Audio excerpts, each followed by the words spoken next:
So you got to give a nod to Steve Collins, probably the second best Irish fighter. Let me jump in here real quick. Barry McGuigan, in my opinion. Well, wait. Before you get to Barry McGuigan, who I watched so much on him YouTube today that I got chills just reliving this guy's life, who was fighting in Ireland at the time when the IRA was at war and people were dying every single day. It's just a tremendous story. And I don't know if they've ever made a movie of his life, but they should do that. But getting back to Stevie Collins, born in Dublin, known as the Celtic Warrior, how about his fights against McCallum and Reggie Johnson? Where do you rate those? And then you can go on to Barry McGuigan.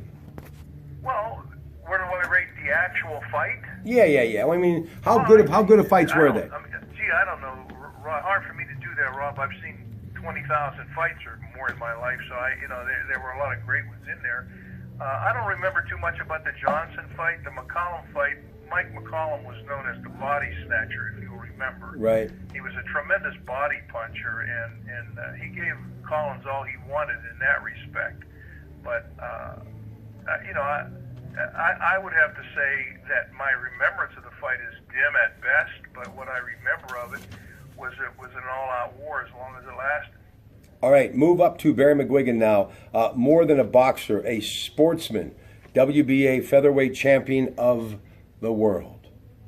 Yeah, as everybody says about him, he epitomized hope at a time in Ireland's history that it was almost hopeless, because there were those warring factions, and it never seemed to end. And there were, as you said, lives being lost every day. And he took a neutral position in all of that in order to bring hope to the country.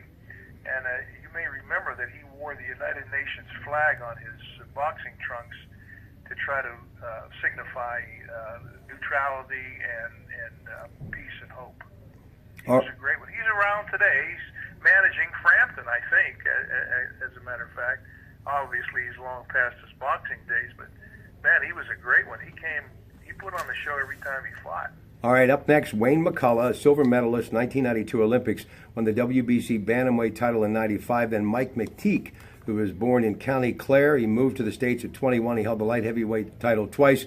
He fought until the age of 38. When they revoked his license, he still wanted to continue to fight, and he died in 1966. So Wayne McCullough and Mike McTeague. Bernie Vukovic. Well, Wayne McCullough was known as the Pocket Rocket, if you'll recall. He was a little guy, 27 wins, 7 losses in his career. The most notable thing I can remember about him is he went the distance with two guys who nobody went the distance with. One was Nassim Hamed, the Prince they called him, who was a very unusual style, always bouncing around the ring through punches from every possible angle, and many of which you'd never dreamt possible. And he had to go the distance with McCullough, and the same with Eric Morales, the legendary Mexican fighter, who at the end of his career wasn't as obviously didn't have much left in the tank, but when he fought McCullough, he was a young up-and-comer, and they went the distance. So those were two notable fights in McCullough's career. He like a lot of guys, hung around a little bit too long. I think he lost 4 or 5 of his last fights, and he ended on a negative note. But he's remembered for what he did do in the way of victories against guys like Hamed and Morales. McTeague?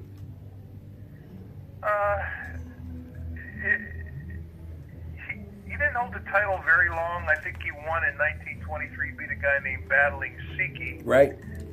And then he lost it the next year to the great Tommy Loughran. And it was said of him that his boxing skills were unparalleled throughout the annals of boxing. He would be able to outbox any opponent. And it was written about him that his footwork was exquisite and was second only to the great Muhammad Ali. You know, you think of people like Angelo Dundee, no longer with us. We mentioned Gil Clancy earlier, Chappie Blackburn, Yancey Durham, of course, guided the great Joe Frazier to the world title. But today, the boxing world, because of you, I found out, lost a legend, truly a living legend. 19 world title holders, including the great Evander Holyfield. And I didn't realize that he handled Joey Giardello, the former middleweight champion, as well. Please talk about your friend and truly a legend in this game. And I guarantee, even though there are a few alleys that I might not walk alone through at night, if I had Lou Duva at my side, there would not be a fear factor because he was a giant. He just made you feel bigger than life, and I saw him do it many times with his fighters who really had lost all hope, and he found a way to have them have that gut check moment so they were able to get off the stool, answer the bell, and go on to victory. Lou Duva, Bernie Vukovic. Yeah, we should sound the 10-bell traditional ring for him because he was a great one. He was a good guy. I did a little bit of business with him when back, I would say, in the early 80s, and he was a man of his word. He was helpful. He certainly was looking to enhance his fighter's record, but he was an honorable guy. Whatever he told you he was going to do, he did. And I guess you would say his family is really boxing royalty because he's got son and his Dino's in the business. And his son Dan was the head of the promotional company. Of course, he unfortunately died young of cancer. His wife, Dan's wife, Kathy, is who you see on television a lot when they do the Duva production. She's the promoter there. But Lou was one of the best cornermen ever because he could motivate his fighter who was defeated into victory. And I saw him, as you said, many times do that. So he's a guy who won't soon be forgotten.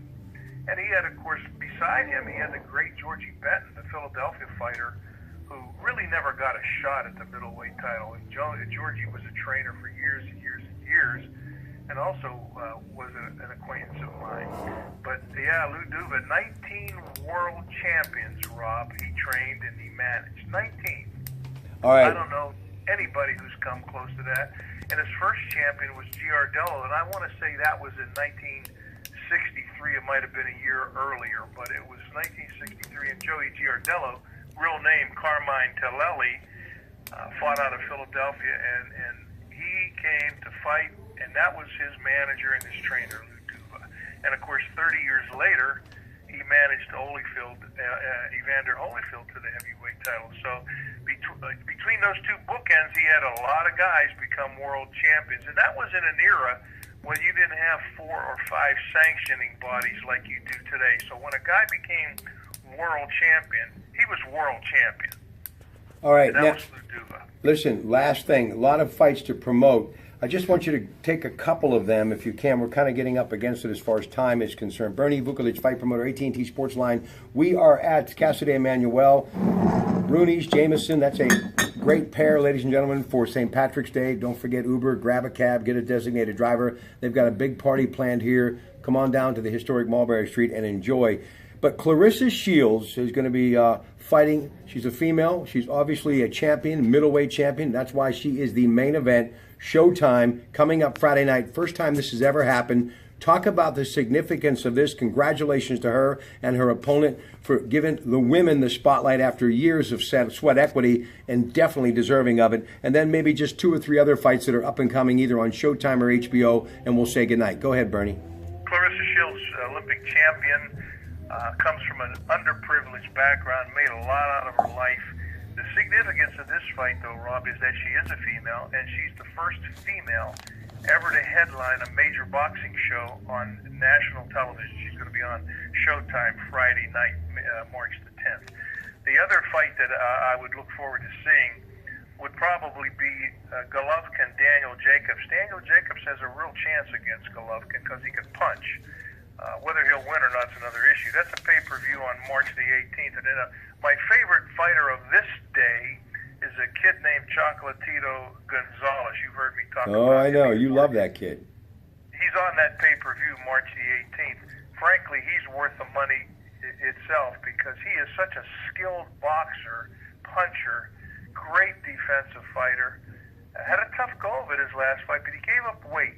They weighed in, of course, the same on the day of the weigh-in, but he fought a guy who was in a weight division or 2 above him, and he still won that fight. He took some shots that a lot of lesser fighters would have not been able to take, and he did it. So if I were going to pay attention and I was only allowed to see 3 fights, those are the 3 I would look for. Bernie Vukovic, fight promoter, good friend on the AT&T Sports Line. Sir, enjoy the rest of your night. Thank you so much for your time. Have a good night.